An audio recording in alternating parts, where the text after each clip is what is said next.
Hi and welcome to Solar FPV. This is a little blog, handheld. Sorry about the shaking, just had a lot of coffee. This little build is not gonna happen. I screwed up again. Or at least I think I screwed up again. I mean, I glued everything in place with the epoxy and that turned out really nicely.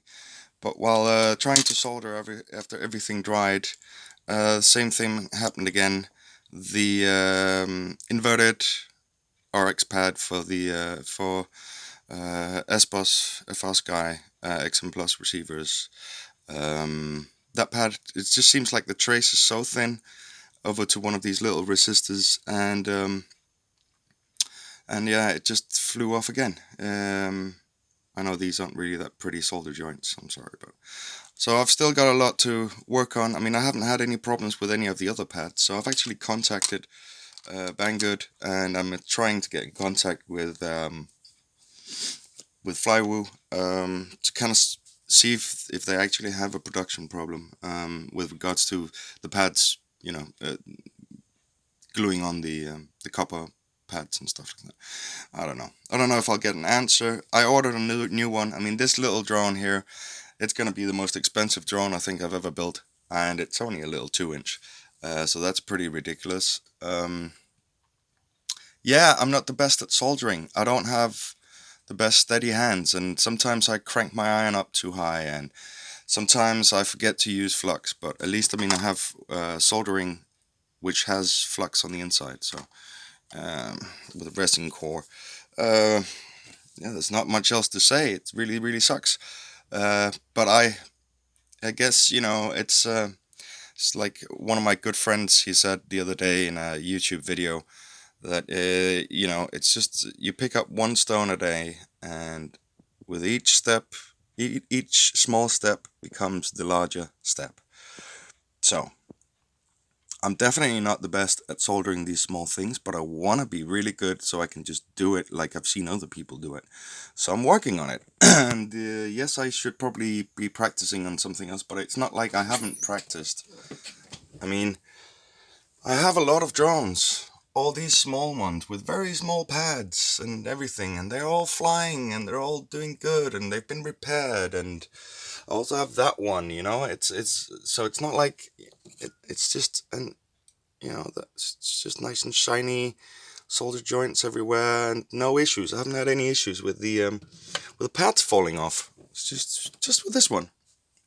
I had an issue with the iFlight stack, but that's because I gave it way too much heat and I just screwed up the board basically. I bridged some things, but I ordered a new one, and I was very careful assembling it, and it worked really well. This one is just missing a camera now. I'm not using this as my camera platform. I'm actually gonna try and make this a flying quad. Um, yeah, really annoying, um, but that's just how it is. So now I've got two extra ESC 16 by 16 that fit the iFlight or the flywhoo stack with the pins. Excuse me. And I guess that's okay. Those are two extra, so in case I burn an ESC 4-in-1, then I have an extra. Actually, I have two, so that's not bad. But I've ordered two flight controllers. I've ordered another Goku stack, and I've also ordered another flight controller from HGLRC, or HGL Tech actually, and hopefully those are going to be coming soon. So there's going to be no build video this week. I'm sorry, I haven't had time to either edit everything, and I couldn't finish it. Well, I kind of finished it, but it's not very realistic me making a video and then where I build it and then I take it apart to take away the beeper because I couldn't get the beeper working, and now I figured out that I put the beeper on wrong. So it's not going to be a build video. It's just not going to happen. Maybe next time. I'm really sorry to disappoint everyone who was looking forward to that, and I've disappointed myself as well, but that's okay. That's okay. One little step at a time, and eventually, with one little step at a time, you will have taken a huge step forward. So that's pretty much all I've got to say today. The weather is absolutely magnificent, and I am considering going out flying somewhere. Um, I just don't. I don't know. There's just so much other stuff that I actually should be doing instead of just having fun flying. Practical things. So I don't know. Um, but yeah, stay tuned for more RC related content, failures and successes and whatnot from my eco-friendly solar power channel. And as always, thank you for watching and fly hard.